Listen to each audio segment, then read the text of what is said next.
victory starts in our mind. When your vision is limited, your life will be limited. It's amazing what happens when you enlarge your vision, when you believe big, when you pray bold prayers, when you dream great dreams. Too often, because of disappointments, delays, things that haven't worked out, we've watered down our dreams. We've lowered our expectations. We're not stretching, believing for great things, believing to get well. Are you putting limits on what God wants to do in your life? Are you focused on what you think can happen only in your ability? Your existence is constantly an engagement with the universe, but your mind becomes against the universe. If you create a psychological condition that you're against or you're in competition with the universe or the cosmos, obviously you will feel crushed for small things.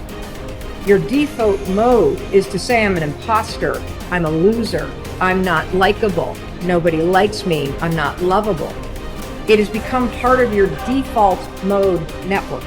And it's super important for you to realize that just like I could go from being a right-hander and teach myself how to be a left-hander, it is the exact same process for you to go from somebody who defaults to thinking negative garbage to becoming somebody who thinks directly.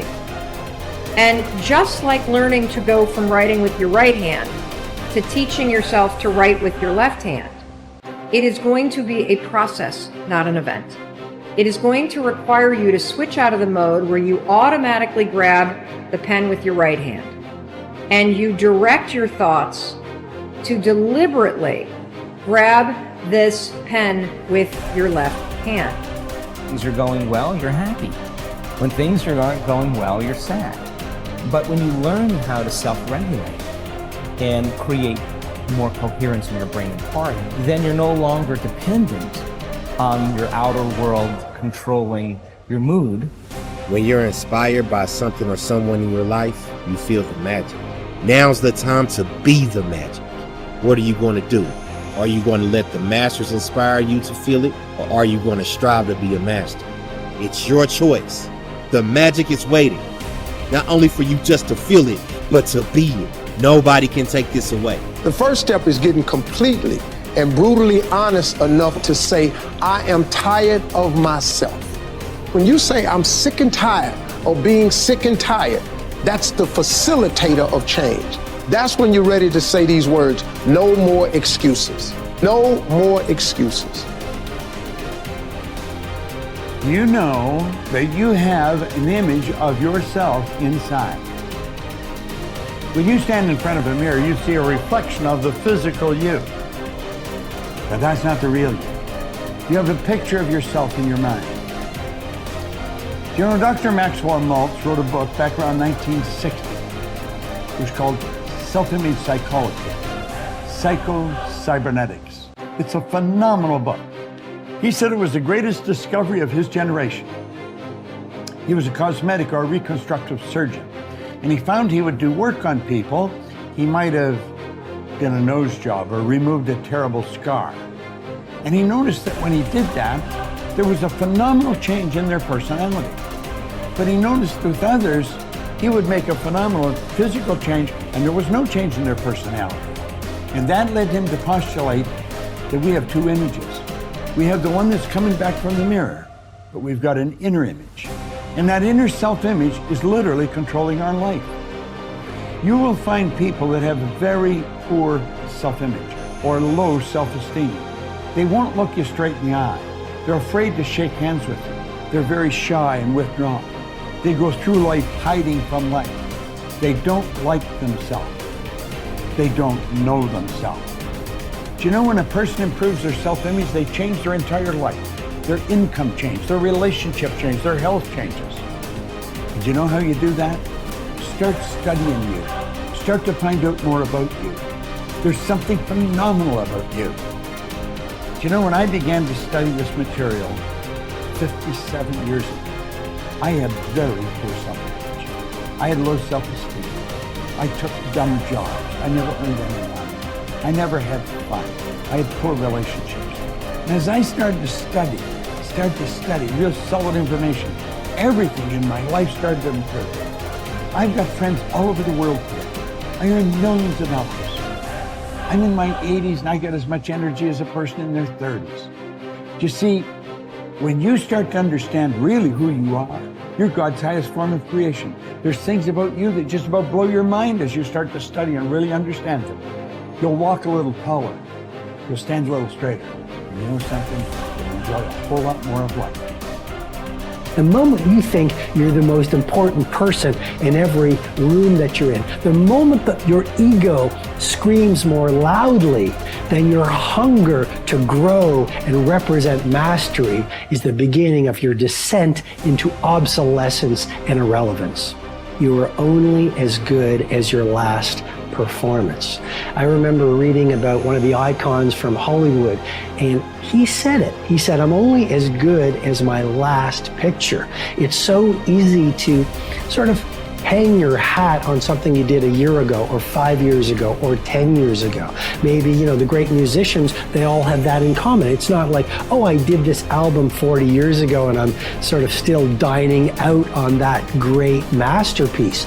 The great ones, the people of great influence, the people of great creativity, they understand that you're only as great as your last performance. The elite athletes I've mentored, this is how they see it. They say, last year's championship performance is this year's starting point. So look, we all want to be satisfied. We all want to be happy. We all want to wake up every day and go through life feeling a sense of joy. But there is a great danger in being completely satisfied. When I work with the billionaires and the titans of industry and the Hollywood superstars, here's what I notice. They're never satisfied. Now, sometimes if you don't manage that unsatisfaction, you're going to be a very unhappy person. I'm just reporting on reality. A lot of the true titans, it's never enough. They are always dissatisfied. They always want to work their craft better. They always want to have more influence. They always want to have greater impact. They always want to grow their movement. So just remember that first element of this deconstruction. Satisfaction breeds stagnation. You want to be joyful and grateful, and yet at the same time, you never want to lose the fire in your belly to be better, to materialize more of your primal genius, to offer value to more people, and to grow the very thing that you do. So, worrying about whether something will or will not happen is not only completely futile, and what is now being discovered by science, actually adds fuel and power to that thought, making it potentially more likely to occur. Not all of your thoughts have the capacity to change your world. Only the habitual ones, or those that are fueled by emotional intensity. Most people meander through life, ending up in a career because of chance, not choice, and are not that passionate about anything. Therefore, they fail to engage this force in any way other than stressing about their credit card bill. It is the addition of emotion to thoughts that give them their power. How that happens, we don't really know yet. Although how the brain deals with emotions may hold a clue, for a long time it was assumed that emotions arrived after thought. It was believed that when sensory signals reached the brain's translator, the thalamus, they were then interpreted and sent to the correct department. The signal would travel to the thinking bit, the neocortex, and then onto the feeling bit, the limbic system, where it would initiate an appropriate response. Joseph Ledoux, a neuroscientist at the Center of Neuroscience at New York University, was the first to discover that this wasn't the case. There are two little almond-shaped structures called the amygdala perched above the brainstem on either side of the brain. They control emotion. Ledoux's research proved that when signals from the senses reached the thalamus, two signals were sent out, not one. The first traveled across a single synapse to the amygdala, and the second signal was routed to the neocortex for conscious assessment. The result is that the amygdala hijacks thinking and has you springing into action before you are fully aware of what's going on. It is this reflex that will cause you to jump in a river to save a child before your thinking brain has even registered the danger.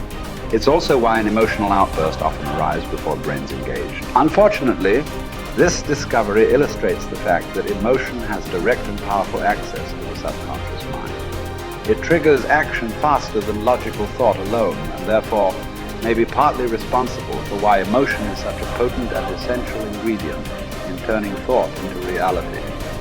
The more intensely we feel about an idea or a goal, the more assuredly the idea, buried deep in our subconscious, will direct us along the path to its fulfillment.